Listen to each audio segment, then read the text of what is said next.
casa antigua y aterradora en un bosque oscuro.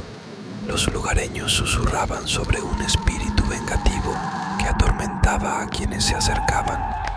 Un grupo de valientes exploradores decidió pasar la noche allí y experimentaron fenómenos paranormales. Descubrieron que la casa estaba poseída por el espíritu de una mujer cuya muerte misteriosa la había dejado atrapada. Tras investigar y con la ayuda de un chamán local, lograron liberar su alma y poner fin a la maldición de la casa.